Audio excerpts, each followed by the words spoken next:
After you were choking her, did Leroy Whitaker say anything to you? Yes, sir. What was that? He asked me, did I want to kill her? What did you say? Said, yeah. Did you want to kill her? No. And why'd you say that? Just so she can cooperate. Did she cooperate with both of you? Yes, sir. What'd you make her do? Made her get on the couch. Did you take anything from her? Yes, sir. What was that? Took her phone. And why'd you do that? She couldn't call the police. Did you have a cell phone with you? Yes, sir. Was it working? Yes, sir. Was it on? No, it was dead. What about Leroy Whitaker? Yes, he had a phone. How were you and Leroy Whitaker planning on trying to get away? Well, called and asked for help. I couldn't hear you. Called and asked for help. So who would have been calling? Say that again. Who was calling for help? Scotty. Do you know who he called? Well, the first person he called was Kareem. You call anybody else? Yes, sir. Who? Called Blue.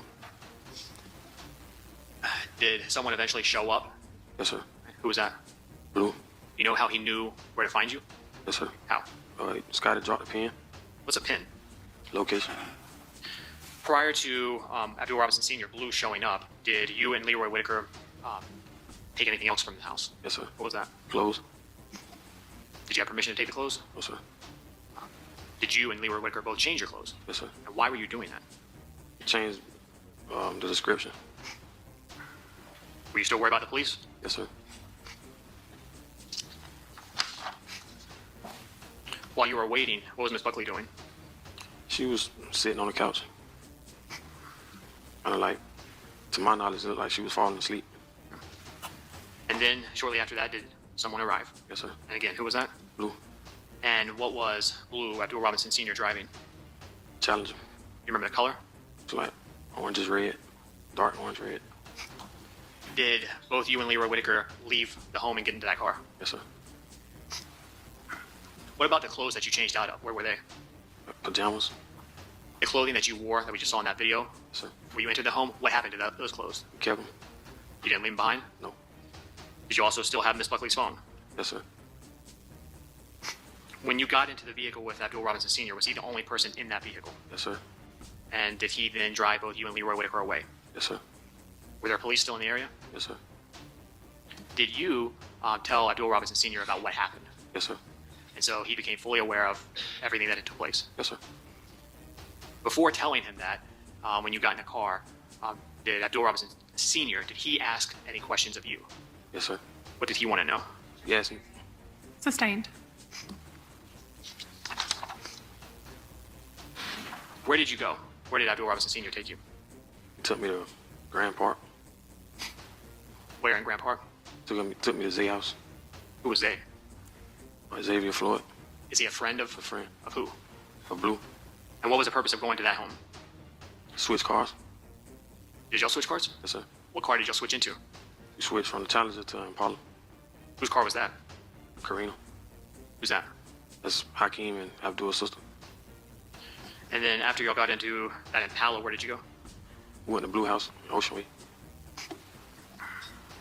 When you first got to Abdul Robinson Sr.'s home in Ocean Way, was anyone else there that you remember? Not that I know of. Before you left, did you see anyone else? Did anybody show up? Yes, sir. Who was that? Abdul and Hakeem showed up. Did you change clothes? Yes, sir. How did you get new clothes? Kareem gave us new clothes. Did he have clothes at that home? Yes, sir. Did you ask Hakeem Robinson anything about what happened?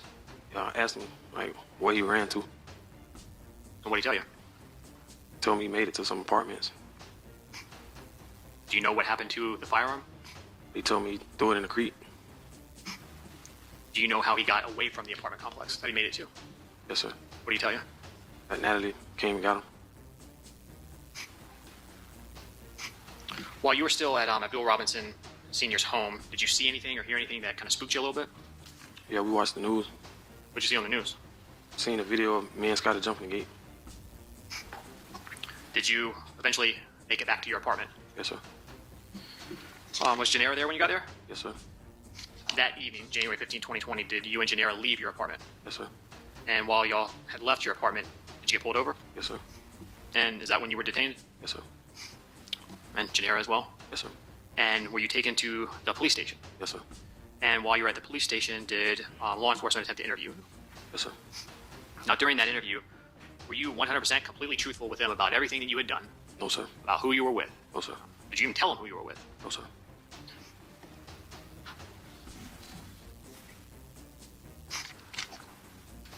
Did you also, in that interview, deny touching or taking anything from Miss Buckley? Yes, sir. Were you still arrested?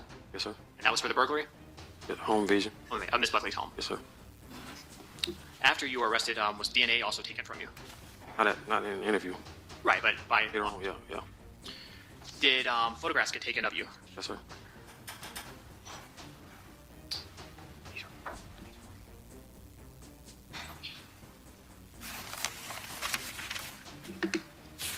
And were those photographs of the tattoos of your arms? Yes, sir. Thank you, Judge. I have no further questions. He said he took a deal to avoid life sentences and could face as little as 20 years in prison. The defense attacked Barner's credibility. He lied initially to the police. They pointed out he told this story in exchange for a deal. He's a known paid assassin who cooperated for a lighter sentence. I don't know what question is coming, so I can't rule on a half-assed question. I'm sorry? Yeah, if you have a question you want to ask the witness, you can. If he doesn't recall and you wish to refresh his memory, you can show him his statement. Understood, Just do it the way it's supposed to be done. After that, you terminated the meeting with Detective Smith, right? Right. You said you wanted to talk to the state first, Right. before admitting what you did, right? Yeah. And that's because you wanted to secure a deal from the state first, before talking to Detective Smith, right? Right. Smart, right? Right. Because if you say something to Detective Smith, they may not agree and give you anything, right? Right. Negotiate with the people who have power first, before you give up the information, right? Right. So months go by. You have all the evidence in the case, all the phone records, the DNA, right? I didn't have no phone records. You didn't have the phone records? You didn't go over the phone records that was provided in your case with your lawyer? No. I didn't have no phone records. Okay. But then in August is when you decide to cooperate, right? Right. You decide you want to try and cut the deal, right? And that's because the main thing, according to you, is you knew your DNA was on Barbara Buckley, right? I don't understand what you're saying. So the reason why you know you were caught red-handed is because your DNA was found on Barbara Buckley's neck, right? For the home invasion? Yes, for the home invasion. Well, I knew I was caught because of the identification. I heard. Tattoo in yeah, she identified me in a lineup. Okay, so with that you knew you were cooked, right? Right. Okay. And now you're in custody at this time, right? And before you go on record to give your statement, you had a meeting before, off record, with the detective, right? What detective? Okay, so when you're going to go cooperate, right? Right. You first have a meeting with law enforcement, right? Detective Smith was there, right? Can't recall. And if you want, I can pull up a screenshot of just a screenshot of the video of you speaking to Joel Cooper, right? Right. I'm going to have you take a look at it so you can identify the people who are there, okay? Without showing it. Has your memory been refreshed? Yeah. You recognize yourself in that video? Yes, ma'am. You also saw Detective Smith in that video, right? Right. And he had a bunch of papers in his hands, right? Yeah. Those are the pictures of the other people involved, right? Well, I don't remember what he had in his hand. But before going into that room and the recording device being turned on, you sat down with Detective Smith before so he could see what you had to say, right? The attorneys, And your attorney, yes, of course. the state. Yes, so everybody's there, right? But it's not recorded, right? Right. They do a little run through of what it is what information you have, right? Right. But because it's not recorded, I don't know exactly what was shown to you, right? Right. And it's no way documented, right? Right. Because even as you sit here today, you didn't remember that Detective Smith came in the room. I had to show you the video, right? Yeah, I remember Lee Hutton showing me the pictures. You remember who? Lee Hutton. Lee Hutton. Who is Lee Hutton? He was the prosecutor on the Rothermere case. Oh, so one of the prosecutors at the state's attorney's office at that time that's not sitting in this courtroom. Right. Okay, He so showed me the pictures. also a completely different prosecutor who wasn't involved in the case was showing you the pictures and stuff, right? Correct. But this is before you go onto the audio video recording that we get a copy of. Right. Right? So before you started answering all of Joel Cooper's questions on that recording, you'd already gone through everything, right? Yeah. Now, I asked you about the pin drop being sent to Natalie Gant and Torgon Williams. Did you find it? So you're saying right now that you don't remember whether or not you told the state attorney in that recorded statement that Natalie and Torgon Williams were sent a pin to try to pick you guys up. I remember that. You remember it? They was contacted. Right. And when I say that, like, you guys reached out to them Right. to see if they could come pick you up. Correct. and that you learned that they were stopped by police, Correct. right? So Natalie Gant and Torgon Williams were supposed to try and save you guys, right? And Abdul. And Abdul. Correct. But they couldn't because they had been pulled over. Correct. So the next try was to Blue, right? Okay. So you do now remember saying that to them, right? Yeah, but I don't remember a pen. Me saying that a pen was dropped to Natalie. Okay. I mean, but you do remember giving, and I didn't say specifically to Natalie and Torgon, right? Right. They were dating at the time, Yeah. right? That was his girlfriend. He was living with her, Yeah. right? But in your mind, you had told them that those two were supposed to come and pick you up, right? Attempt. Yeah. Attempt. They didn't pick you up, we know that, okay? But they were supposed to, right? Yeah. Okay. So, Natalie Gant's name was thrown into this all the way in August, right? Right. Now you say that. So if Natalie did anything, for example, with Torgon's to try and help you get away, and she knew what was going on, that would make her an accessory, like Blue, right? You know? No. Okay. All right. So, no one at this point is arrested at all in the David Rothamel case, right? Except for you. Except for me. And no one else is arrested in Charles McCormick at that time, except for you. Right. Okay. But now in this meeting, this is who you've given to them, right? Torgon Williams, right? Correct. Natalie Gant, right? Right. Abdul Jr., a.k.a. Kareem, right? Right. Leroy Whitaker, right? Right. Blue, right? Right. And also to Hakeem Robinson, right? Right. Who you knew they thought was a shooter, right? Yeah. And because of you and what you said, they go and arrest Hakeem Robinson, right? Right. They don't arrest Torgon or Natalie, right? Right. And Hakeem's arrest is all over the news, if you know. Do you know if it was all over the news? Yeah. You do know, right? Right. It made its way to you even in the jail that Hakeem Robinson, a.k.a. Ksoo, was arrested for the murder. It was a big deal, right? Right. And ever since then, only if you know, the case has been covered in the media, right? Right. Now, you'd agree with me, the moment that you commit to Hakeem, or you commit to anyone, you commit to Blue being there, or you commit to Torgon Williams, you can't come back and change your testimony, right? Right. Because if you do that, they may not give you the recommendation that you're seeking, right? Right. You even turned on your girlfriend, right? Right. Did you love Janera? Yeah. Okay. But in that moment, you were okay giving her up for an accessory after the fact to murder. Yeah. Okay. Because you needed to help yourself, right? Right. Doesn't matter who it is. Right. Now, at the time, you testified that your height's 5'7"? Yes, ma'am. Okay. Do you remember what you weighed at that time, right? Or you don't know? Can't recall. Can't recall. Now, another thing I want to talk about is, today you testified that while you were in the vehicle, right, that Hakeem Robinson touched your firearm, Correct. okay? When we sat down in depositions, right, did you ever tell us that before? Can't recall. Can't recall. Did you ever tell Joel Cooper that before today, or the state attorney's office before today, that you witnessed him touch the firearm? Yes, ma'am. Okay. But this is already after you know that his fingerprint was found on your firearm, right? It's something that I seen. Oh, okay. But the only time that we, as a defense, is hearing about it is today, 5 years later, right? I wouldn't know that. You never told us about it before. Can't recall. Yes. So going back, I wanted to go back to this, okay? And this is the final area before I'm finished, okay, Mr. Barner? I was going over what was said between you and Detective Smith in that interview when he came to you and showed you the video and said, I know you're not my shooter, right? Right. And I was asking you about things that he had said to you, about chains and things, and you said you don't remember, right?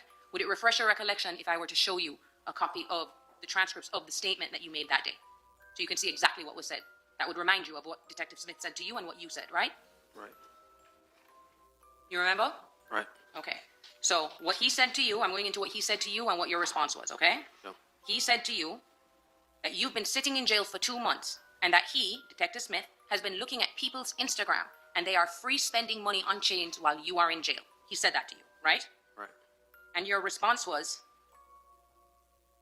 but I don't know him though. That's what you said, right? Not personally, though. Okay. That was a lie. Okay, so that was another lie now, okay? So where he's suggesting to you that it's Hakeem Robinson and you're saying I don't know him, right? Yeah. And in fact, you even said to him, you know his brother, but I don't know him personally, right? Yeah. And now you're saying that that was a lie. That was me saving people. Saving people, like who? Chris Brown? Nah. No further questions. Okay, is there any redirect? So, Mr. Barner, I want to go over a few things. One, you were asked a moment ago, well, maybe a lot of moments ago, about when you got arrested and then you had a bond, right? Correct. And they said, well, you just couldn't afford to make it, right? Correct. You didn't get a record deal, did you? No. Okay. So, Willie Addison. When Willie Addison was shot and killed, there was a lot of questions regarding the fact that Hakeem Robinson wasn't actually in that car. Is that right? Remember being asked those questions? Yeah. Now, Willie Addison was Hakeem's stepbrother, correct? Right. Abdul Robinson Jr., Kareem, is that Hakeem Robinson's biological brother? Yeah. Right.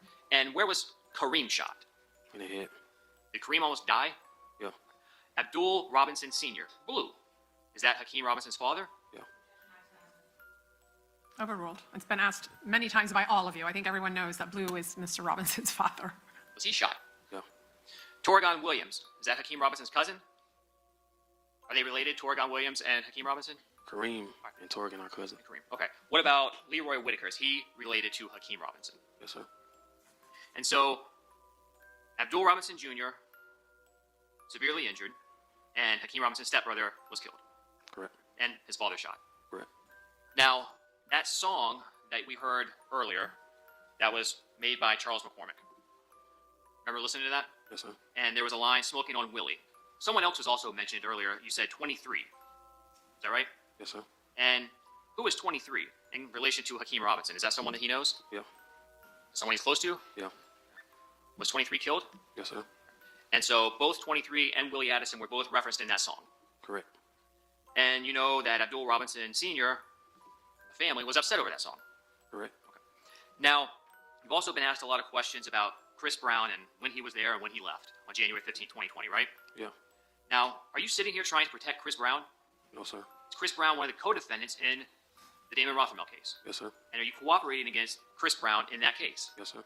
So, you're not trying to protect him? No, sir. You were also asked a lot about getting a deal. So I want to talk and just clarify this point. Your pleas to each and every one of your charges, were they to the court? Yes, sir. Now, you haven't been sentenced, correct? No, sir. And the judge will decide what sentence you get. Correct. Do you know if the state is going to make a recommendation at your sentencing? Have you been told the state is going to recommend any sentence? No.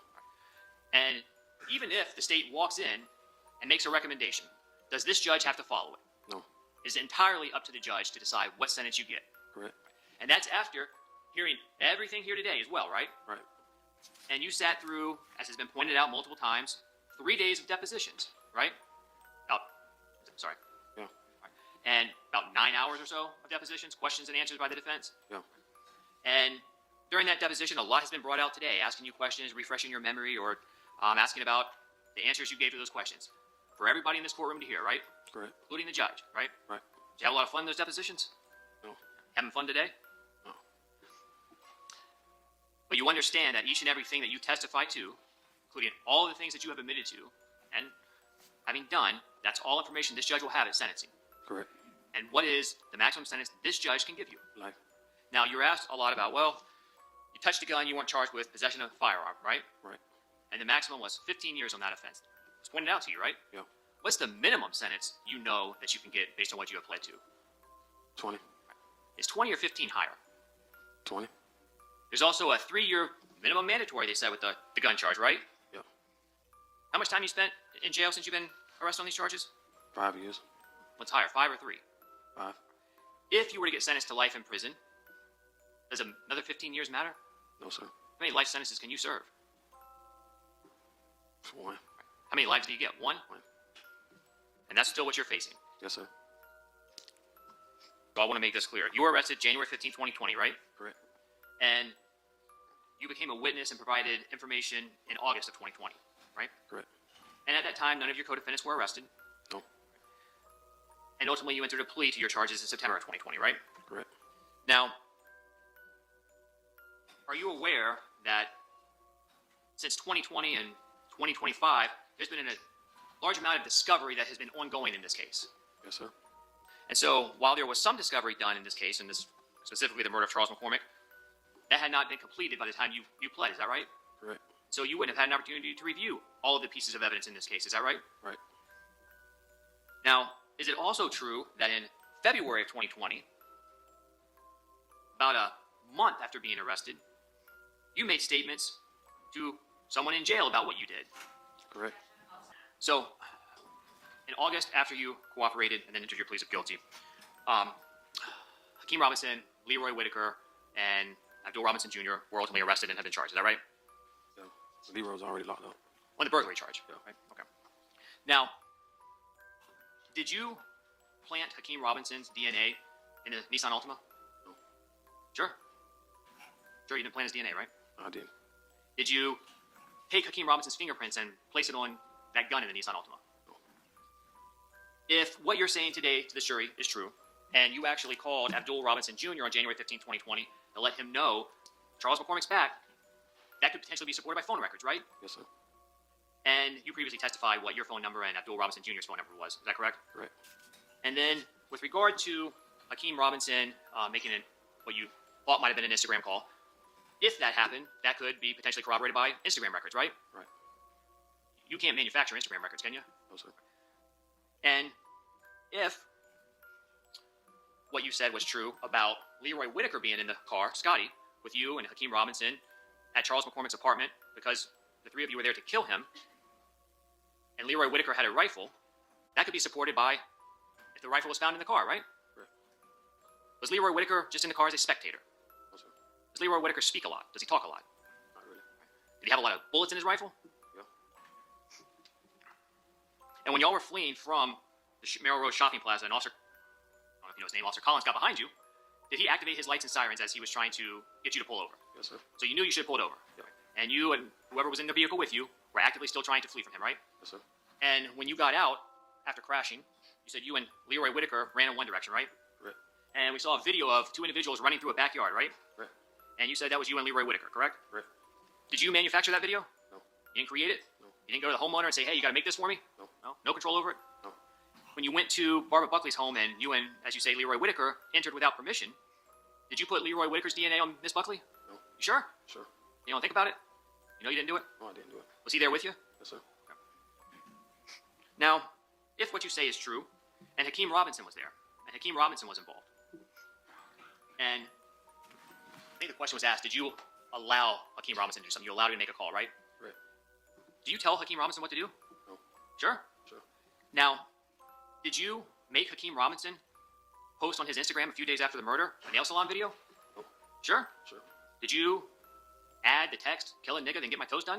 No. You sure? Sure. Or were you in jail already? I was in jail. So you didn't do that? No. Okay.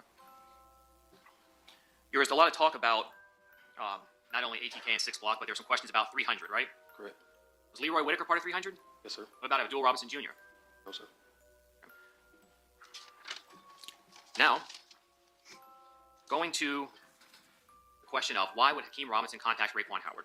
If Raekwon Howard is part of 6 Block, the ops of ATK, why would someone want to communicate? Why would there be that call? What would be the reason? Basically, like, I'll sustain unless he has personal information about it. Otherwise, I don't want him guessing. Is it common, do you know, for members of one group to communicate with their ops yes, sir. and brag? Right.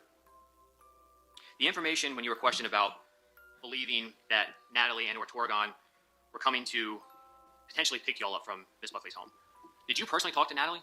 No. Did you personally talk to Abdul Robinson Jr. on the phone while y'all were in that home? No. Did you try and send him any information? No. Who did? Leroy. So the information that went to your knowledge as to whether or not they potentially came to try and pick someone up, who did that come from? Scotty. Leroy Whitaker? Leroy.